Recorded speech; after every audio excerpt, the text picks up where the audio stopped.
Et si un simple retour dans votre ville natale réveillait les blessures les plus profondes de votre passé? En 1923, à Reims, un riche industriel parisien assiste à l'enterrement de sa mère. Mais ce jour-là, dans un coin du cimetière, un enfant pauvre, pieds nus malgré le froid, change à jamais le cours de son destin. Un détail presque invisible sur une photo prise à ce moment précis allait révéler un secret de famille étouffé depuis la Grande Guerre. Et aujourd'hui, vous allez découvrir toute cette histoire dramatique inspirée de faits réels historiques. Avant de commencer, abonnez-vous à la chaîne, cliquez sur j'aime et dites-nous dans les commentaires de quelle ville vous nous regardez. Cela nous aide énormément à partager ces histoires avec plus de monde et à garder vivante la mémoire de notre passé commun. Cette photo a changé 3 vies. Elle fut prise le 15 mars 1923 dans le cimetière Saint-Rémy de Reims par Henri Delaunay, photographe itinérant qui gagnait sa vie en immortalisant les derniers adieux. Mais ce jour-là, son objectif captura bien plus qu'un enterrement. Il captura le moment exact où un homme brisé par la guerre rencontra l'enfant qui lui rendrait son humanité. Si vous restez jusqu'à la fin de cette histoire, vous découvrirez pourquoi Édouard Marceau, millionnaire parisien qui avait juré de ne jamais revenir à Reims, finit par donner son nom et sa fortune à un petit mendiant de 7 ans qu'il n'avait jamais vu auparavant. L'homme sur la photo s'appelle Édouard Marceau, 42 ans, costume de chez Charvet, chaussures Loeb, montre Vacheron Constantin. Un homme qui possédait 3 immeubles boulevard Haussmann et des parts dans le Crédit Lyonnais. Un homme qui n'avait pas versé une larme depuis le 11 novembre 1918, le jour de l'armistice. Pas même aujourd'hui, devant le cercueil de sa propre mère. Les registres paroissiaux de Reims confirment qu'Édouard était le seul membre de la famille présent ce jour-là. Le seul qui restait. Voyez-vous, Édouard Marceau n'était pas né millionnaire. Il était né dans les caves de champagne de Reims, fils d'un négociant en vin ruiné par les bombardements allemands. Mais ce n'est pas la pauvreté qui l'avait chassé de cette ville. C'est le souvenir de son frère aîné, Antoine, fusillé le 15 mars 1918 contre le mur de l'église Saint-Jacques. L'éclaireur de l'Est avait publié la nouvelle en première page, « Exécution d'un traître. Antoine Marceau paie le prix de sa collaboration avec l'ennemi ». Sauf qu'Antoine n'avait jamais collaboré. Il avait simplement refusé de dénoncer une famille juive cachée dans sa cave. Mais en 1918, dans une France déchirée par 4 ans de guerre, refuser d'obéir, c'était trahir. Ce que personne ne savait ce jour-là au cimetière, c'est qu'Édouard portait dans sa poche une flasque de cognac Hennessy. Pas n'importe quel cognac. Le même que son frère Antoine lui avait offert pour ses 18 ans en 1899. Édouard buvait une gorgée chaque soir depuis 5 ans, sans jamais réussir à dormir plus de 3 heures d'affilée. Les médecins de l'Hôtel-Dieu appelaient ça la névrose des tranchées.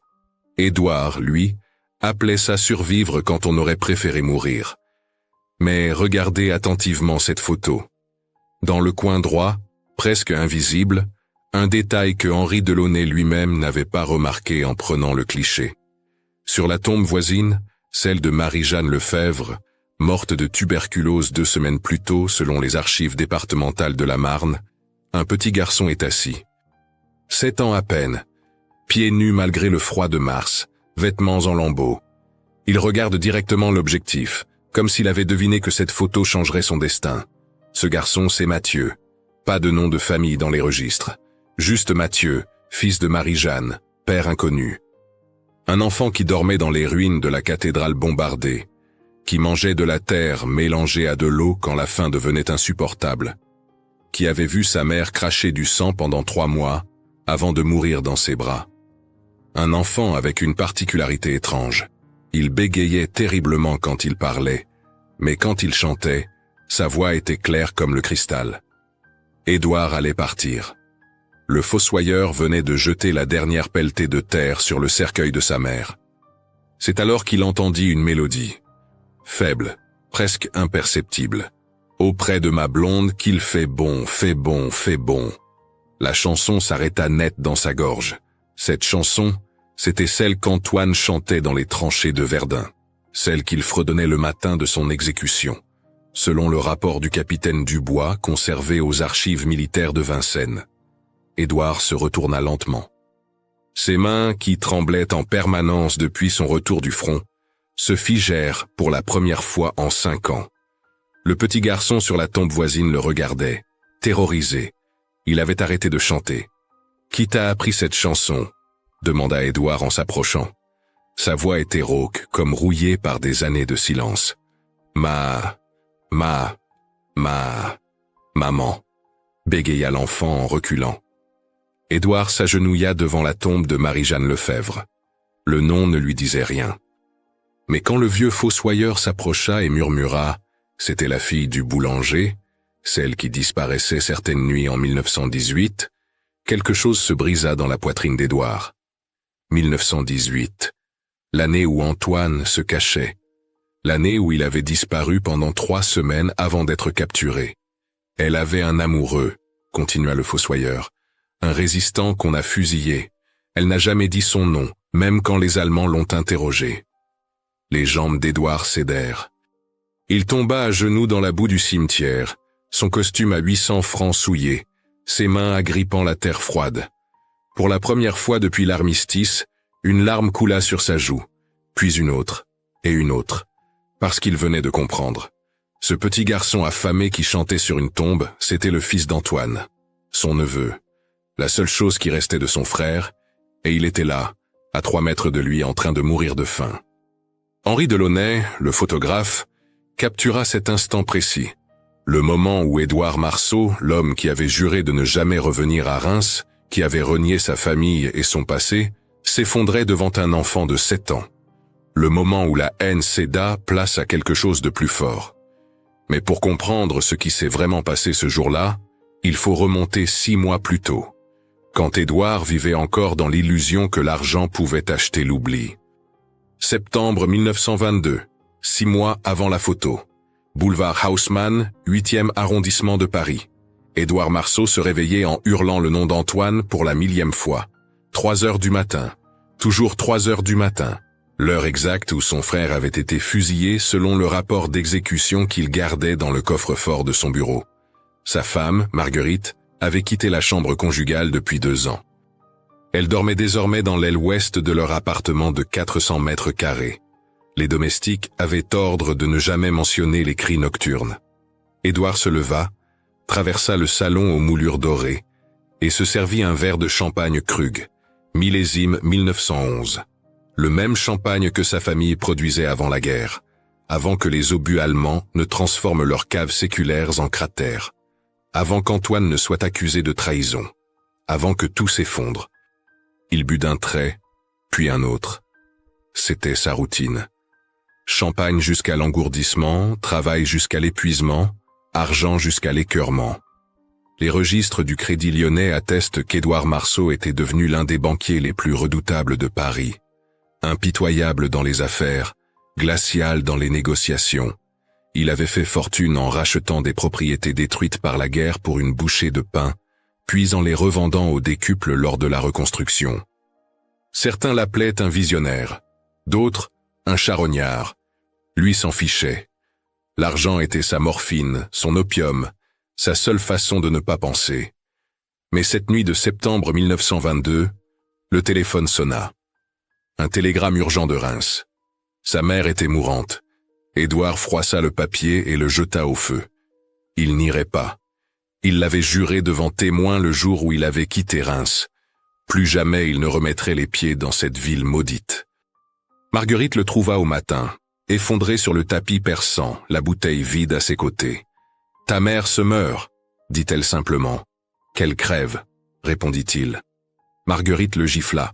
Fort. « Tu n'es plus un homme, Édouard. Tu es devenu un cadavre qui respire. » Elle partit le lendemain. Les papiers du divorce arrivèrent 1 semaine plus tard, déposés par Maître Bonnard, le meilleur avocat de Paris. Édouard signa sans lire. Il donna à Marguerite la moitié de sa fortune, 2 millions de francs selon les documents notariés conservés aux archives nationales. Elle ne voulait pas d'argent. Elle voulait récupérer l'homme qu'elle avait épousé en 1914, celui qui riait, qui dansait, qui rêvait d'enfants. Cet homme était mort dans les tranchées de la Somme, et elle était fatiguée d'être mariée à son fantôme.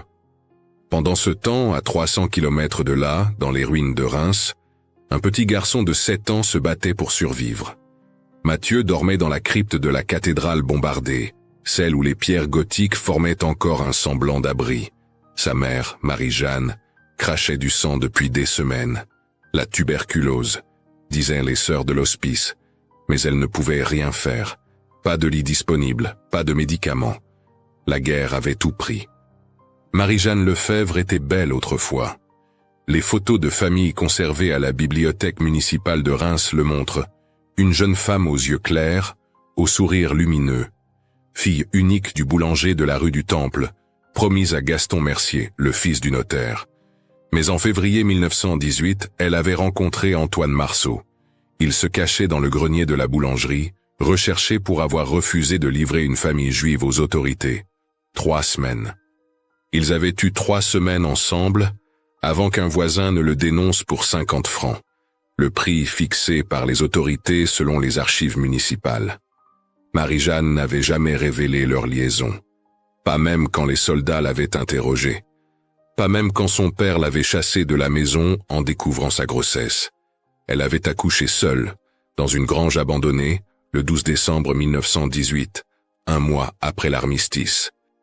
Elle avait appelé l'enfant Mathieu, comme le saint patron des banquiers.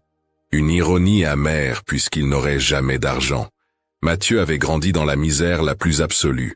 Les rapports de l'assistance publique, retrouvés en 1987, décrivent un enfant maigre, souvent battu par les autres gamins des rues, qui bégayait si fort qu'on le croyait simple d'esprit. Mais quand il chantait, c'était différent. Sa voix pure montait dans les ruines de la cathédrale, et les passants s'arrêtaient parfois pour écouter. Certains jetaient une pièce, d'autres détournaient le regard, gênés par ce rappel vivant de la misère d'après-guerre. Mars 1923 arriva comme un coup de poignard. Marie-Jeanne agonisait. Elle appelait Antoine dans son délire, révélant enfin le secret qu'elle avait gardé 5 ans. Le père Thomas, qui lui donnait les derniers sacrements, nota ces paroles dans le registre paroissial. Dis-lui que son père était un héros, pas un traître. Dis-lui qu'Antoine Marceau était l'homme le plus courageux que j'ai connu. Elle mourut le 2 mars à 4 heures du matin, tenant la main de Mathieu qui chantait doucement « Auprès de ma blonde », la seule chanson que sa mère lui avait apprise. Édouard reçut le télégramme annonçant la mort de sa mère, le 13 mars. Cette fois, il ne put l'ignorer. Les notaires exigeaient sa présence pour l'héritage. Une formalité, puisqu'il était le seul héritier vivant. Il prit le train de nuit. Première classe, compartiment privé. Il but une bouteille entière de cognac pendant le trajet, essayant de noyer les souvenirs qui remontaient à chaque kilomètre. Reims apparut à l'aube, ville fantôme aux 3/4 détruite. La cathédrale n'était plus qu'un squelette de pierre noircie. L'enterrement était prévu pour 15 heures. Édouard arriva en avance au cimetière Saint-Rémy. Il voulait en finir au plus vite, signer les papiers, repartir. Ne pas regarder, ne pas se souvenir, ne pas ressentir. Mais en traversant les allées, il vit une petite silhouette assise sur une tombe fraîche. Un gamin en haillons qui se balançait d'avant en arrière en murmurant quelque chose. Plus Édouard approchait, plus son cœur se serrait. Parce que ce n'était pas un murmure. C'était une chanson. Une chanson qu'il connaissait par cœur. Le cimetière Saint-Rémy était silencieux ce 15 mars 1923. 15 heures approchaient. Les fossoyeurs avaient creusé la fosse le matin même, leurs pelles cognant contre la terre gelée de mars. Édouard se tenait là, raide comme une statue de marbre, regardant le petit garçon sur la tombe voisine. La chanson s'était tue. L'enfant le fixait avec des yeux immenses, des yeux verts, les yeux d'Antoine. « Comment tu t'appelles » demanda Édouard en s'approchant lentement comme on approche un animal blessé. « Mathieu, monsieur » bégaya l'enfant en reculant. Il serrait dans sa main droite une croûte de pain noir, dure comme de la pierre. Sa main gauche tremblait. Édouard reconnut ce tremblement.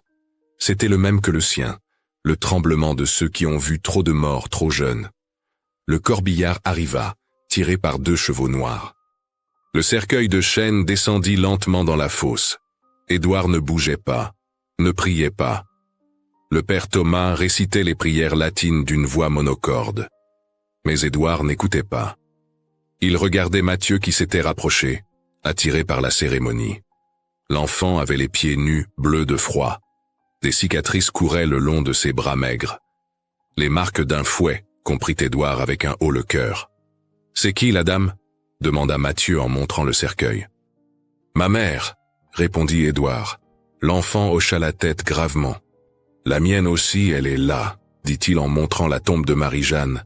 Elle toussait du rouge, beaucoup de rouge, et puis elle s'est endormie. Il n'y avait pas de larmes dans ses yeux, juste une acceptation terrible, celle des enfants qui ont appris trop tôt que la mort fait partie de la vie. C'est alors que le vieux père Thomas s'approcha. Il connaissait Édouard depuis l'enfance, l'avait baptisé, avait marié ses parents, avait béni Antoine avant son départ pour le front. « Il faut que je vous parle » murmura-t-il en jetant un regard vers Mathieu. « En privé. » Mais Édouard secoua la tête. Il était fatigué des secrets. « Parlez » ordonna-t-il. Le prêtre sortit une enveloppe jaunie de sa soutane. « Votre frère m'a confié ceci avant la fin. Il m'a fait jurer d'attendre le bon moment. » Les mains d'Édouard tremblaient si fort qu'il eut du mal à ouvrir l'enveloppe. L'écriture d'Antoine, reconnaissable entre mille. « Mon cher Édouard, si tu lis ces mots, c'est que je suis mort et que tu es revenu. Je ne suis pas un traître. J'ai aimé une femme, Marie-Jeanne Lefebvre. Si elle survit, aide-la. Si elle a un enfant, c'est le mien. C'est ton sang, notre sang, le sang des Marceau. Ne le laisse pas payer pour mes péchés. Antoine. » Édouard leva les yeux vers Mathieu. L'enfant grignotait sa croûte de pain, assis sur la terre fraîchement retournée de la tombe de sa mère. Des miettes tombaient sur ses genoux osseux. Il avait faim. Une faim qui creusait ses joues, qui faisait saillir ses côtes sous sa chemise déchirée. Une faim qui poussait un enfant de 7 ans à manger de la terre mélangée à de l'eau, comme l'avaient rapporté les sœurs de charité dans leur registre. « Monsieur Marceau !» intervint alors une voix. C'était Madame Dubois, l'épicière de la rue du Temple. Une femme au visage dur, aux mains rougies par le travail. « Ce gamin, c'est un voleur. Il a pris du pain dans ma boutique pas plus tard qu'hier. J'ai dû le chasser à coups de balai. Si vous voulez mon avis, il finira comme son père, au bout d'une corde ou d'un fusil. » Le sang d'Édouard ne fit qu'un tour. Il se tourna vers la femme, et quelque chose dans son regard la fit reculer. « Son père était mon frère, » dit-il d'une voix si froide que même les fossoyeurs s'arrêtèrent de pelleter. « Et si jamais vous touchez encore à cet enfant, je rachète votre boutique et je la rase. Est-ce clair ?» Madame Dubois devint livide et s'éloigna en murmurant des excuses. Mathieu avait tout entendu. Il regardait Édouard avec un mélange de peur et d'espoir. « Vous êtes mon tonton, bégaya-t-il. Édouard s'agenouilla devant lui. Pour la première fois depuis 5 ans, il n'eut pas besoin d'alcool pour parler. « Oui, dit-il simplement, je suis ton oncle, et tu ne mangeras plus jamais de terre. Jamais. » Mais l'enfant secoua la tête violemment. « Non, non, non, papa était un traître. Tout le monde le dit. Je veux pas être le fils d'un traître. » Il se leva d'un bond et commença à courir. Édouard le rattrapa facilement. L'enfant se débattait, griffait, mordait. Une rage animale, primitive. La rage de ceux qui n'ont plus rien à perdre. « Écoute-moi, » dit Édouard en le tenant fermement mais doucement. « Ton père n'était pas un traître. Il a sauvé une famille entière. 3 enfants, leurs parents, leurs grands-parents. 7 personnes qui vivent aujourd'hui grâce à lui. J'ai leurs lettres. Ils vivent en Amérique maintenant. Il s'appelle Goldberg. Le plus jeune à ton âge. Il s'appelle David. Ton père est mort pour que David puisse vivre. » Mathieu cessa de se débattre. « Pourquoi on dit qu'il était méchant alors ?» demanda-t-il d'une petite voix. « Parce que parfois, » répondit Édouard en essuyant une larme qu'il ne savait pas avoir versée, « les héros ressemblent à des traîtres, et les traîtres ressemblent à des héros. Ton père était un héros, le plus courageux que j'ai connu. » C'est à ce moment qu'Henri Delaunay, le photographe, arriva. Il avait été engagé par la mairie pour documenter les enterrements, une pratique courante pour les archives municipales. Il installa son appareil sur trépied, Un Graflex Speed graphique, le meilleur de l'époque. Monsieur Marceau, si vous voulez bien vous placer devant la tombe pour la photographie officielle. Édouard se positionna, le dos raide, le visage fermé. Mathieu était resté sur la tombe de sa mère à 3 mètres de là. Le photographe régla son objectif. « Ne bougez plus », dit-il. C'est alors que Mathieu se remit à chanter, doucement, auprès de ma blonde, qu'il fait bon, fait bon, fait bon. Sa voix pure montait dans l'air froid de mars. Édouard se figea. Une larme, puis 2, puis un torrent. Pour la première fois depuis 1918, Édouard Marceau pleurait vraiment. Pas de l'alcool, pas de la fatigue. Des vraies larmes, chaudes, salées, libératrices. Le photographe appuya sur le déclencheur. Le magnésium explosa dans un éclair blanc. La photo était prise. « J'ai faim, monsieur », murmura Mathieu quand l'éclair se dissipa. Ces 3 mots brisèrent ce qui restait des défenses d'Édouard. Il retira son manteau de laine, un Burberry qui valait le salaire annuel d'un ouvrier, et en enveloppa l'enfant. « Tu n'auras plus jamais faim », promit-il. « Plus jamais. » Mais Mathieu avait déjà connu trop de promesses brisées. « Même demain ?» demanda-t-il avec méfiance. « Même demain », confirma Édouard. « Et après-demain ?» insista l'enfant. « Toujours », répondit Édouard. Et pour la première fois de sa vie, il savait qu'il disait vrai. Parce que sauver cet enfant, c'était sauver la mémoire d'Antoine. C'était se sauver lui-même. Le Grand Hôtel de la Paix était le seul établissement de luxe encore debout à Reims. Édouard y avait réservé une suite, par habitude plus que par nécessité. Quand il entra dans le hall avec Mathieu dans les bras, enveloppé dans son manteau, le réceptionniste faillit appeler la police. Un millionnaire parisien avec un petit mendiant crasseux, c'était suspect. Mais Édouard posa 5 billets de 100 francs sur le comptoir. « Faites monter un repas complet, pour 2, et des vêtements pour l'enfant. Taille 7 ans. Immédiatement. » La suite était somptueuse. Meubles empire, miroirs dorés, vue sur les ruines de la cathédrale. Mathieu n'avait jamais vu tant de richesse. Il restait près de la porte comme prêt à fuir. « C'est un château ?»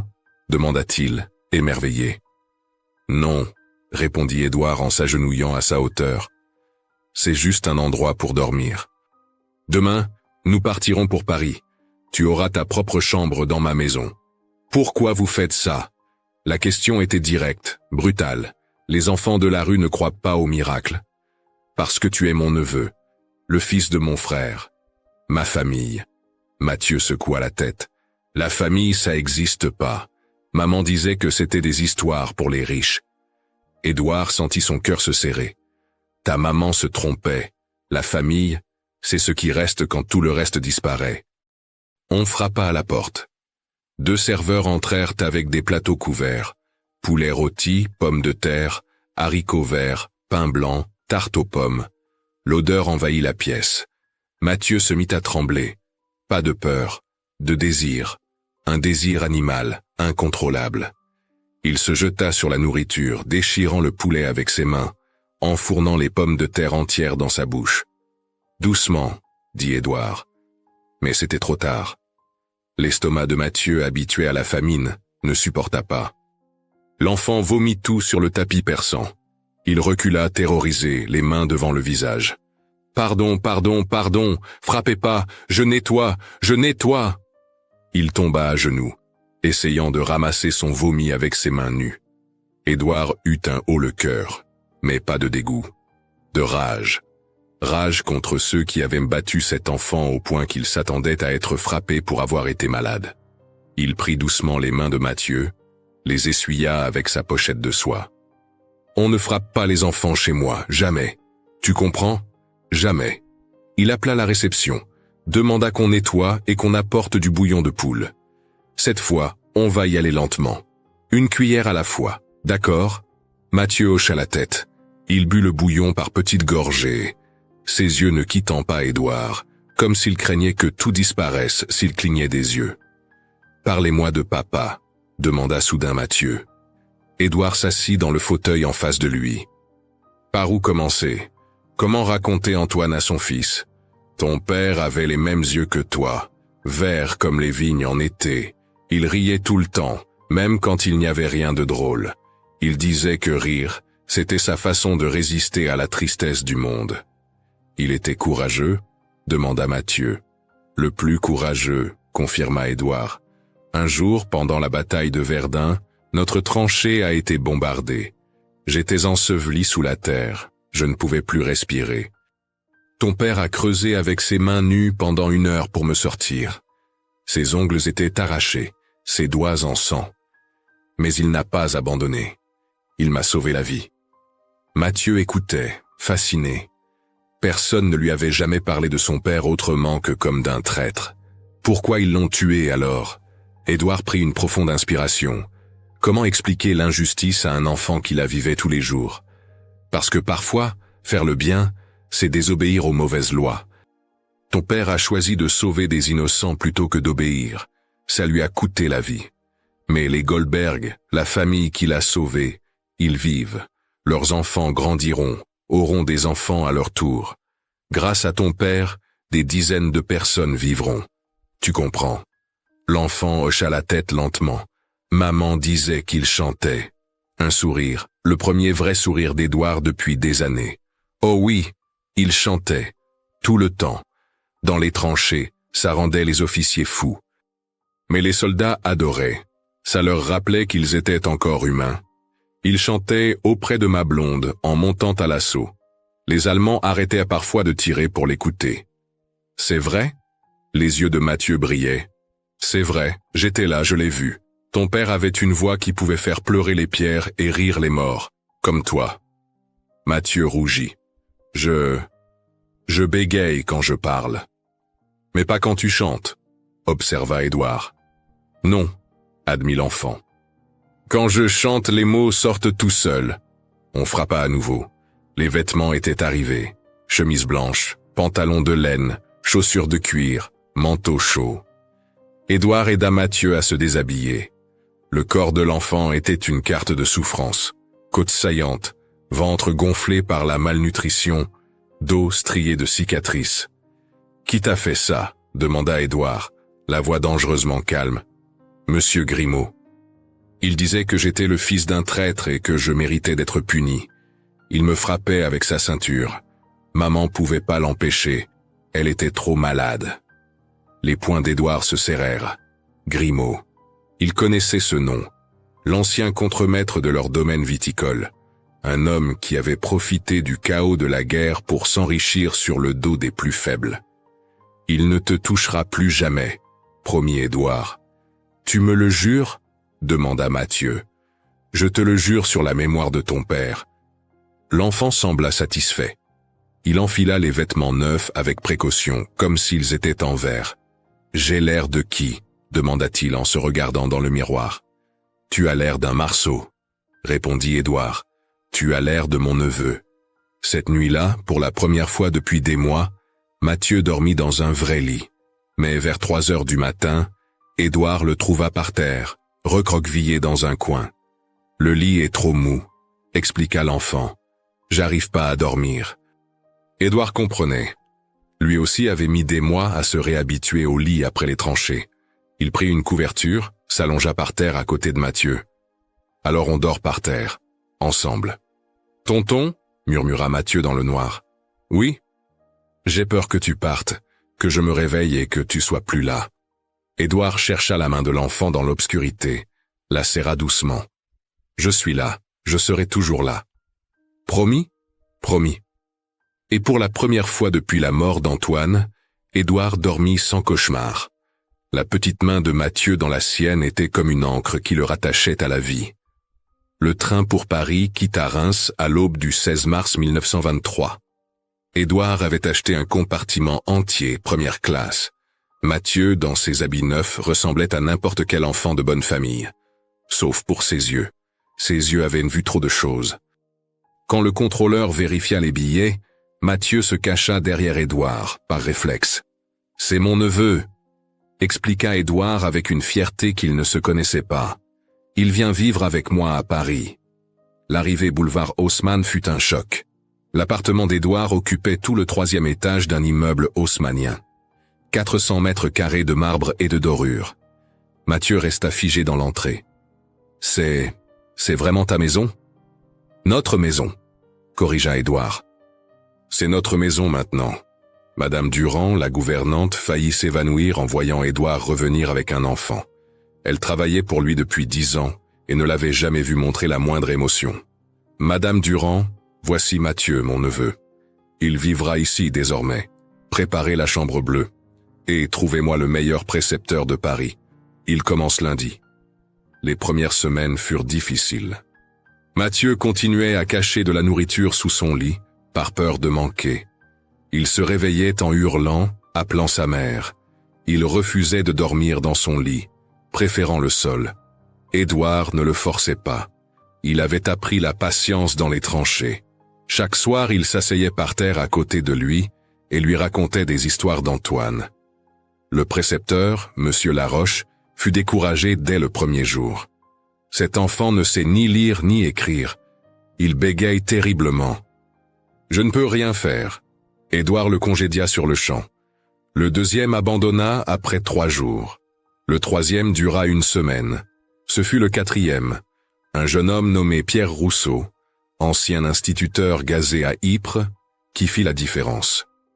Ton neveu ne bégaye pas quand il chante, observa-t-il après sa première leçon. Alors apprenons-lui à lire en chantant. C'était révolutionnaire pour l'époque, mais ça fonctionna. En 3 mois, Mathieu savait lire. En 6 mois, il écrivait. Sa soif d'apprendre était insatiable. Il dévorait les livres comme il avait dévoré la nourriture ce premier soir à l'hôtel.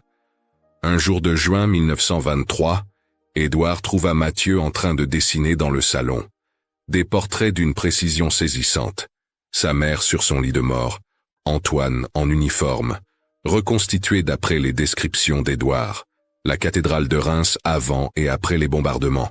« Où as-tu appris » demanda Édouard, stupéfait. « Nulle part » répondit Mathieu.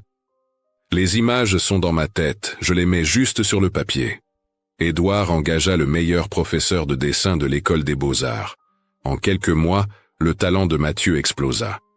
Mais ce qui bouleversa vraiment Édouard, ce fut le jour où Mathieu lui offrit son premier cadeau.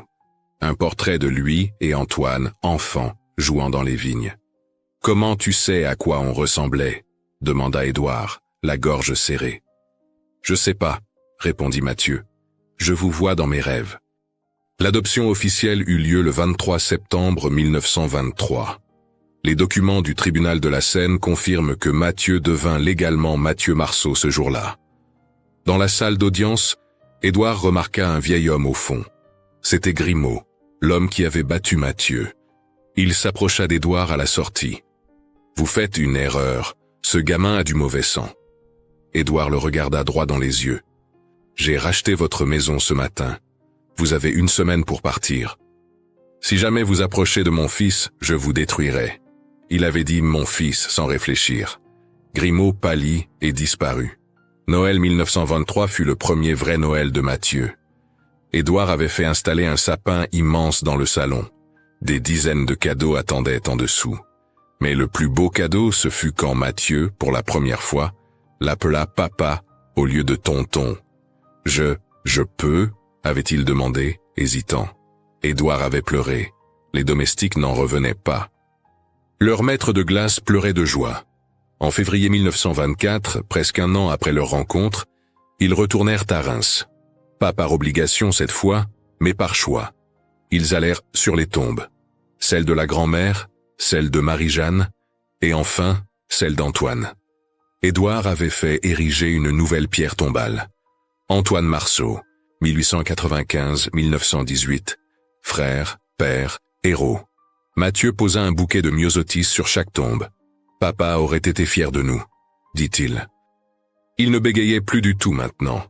La thérapie par le chant avait miraculeusement guéri son trouble. « Oui », répondit Édouard.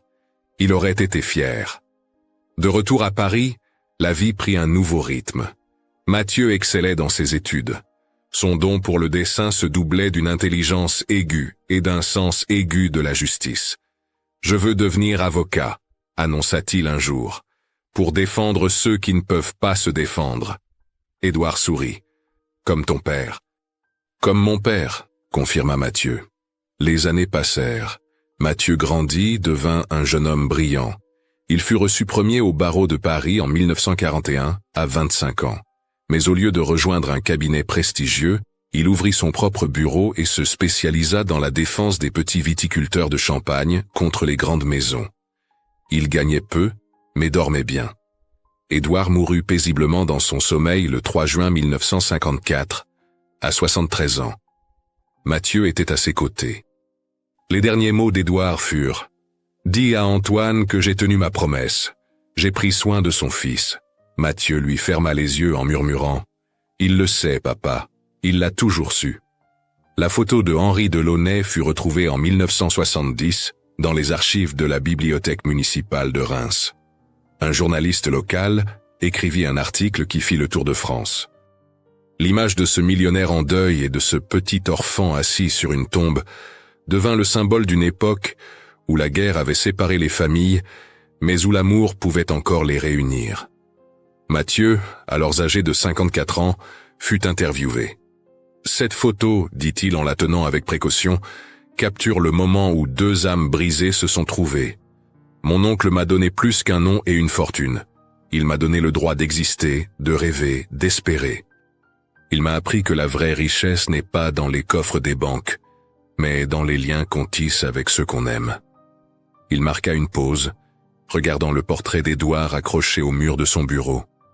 Ce jour-là, au cimetière, mon oncle n'est pas juste revenu à Reims, il est revenu à la vie. Et moi, j'ai trouvé plus qu'un oncle. J'ai trouvé un père. Le destin nous avait pris nos familles respectives. Mais ensemble, nous en avons créé une nouvelle. Aujourd'hui, en 1998, Mathieu Marceau a 82 ans. Il vit toujours boulevard Haussmann dans l'appartement qu'Édouard lui a légué. Sur la cheminée du salon trône la photo du cimetière, dans un cadre d'argent.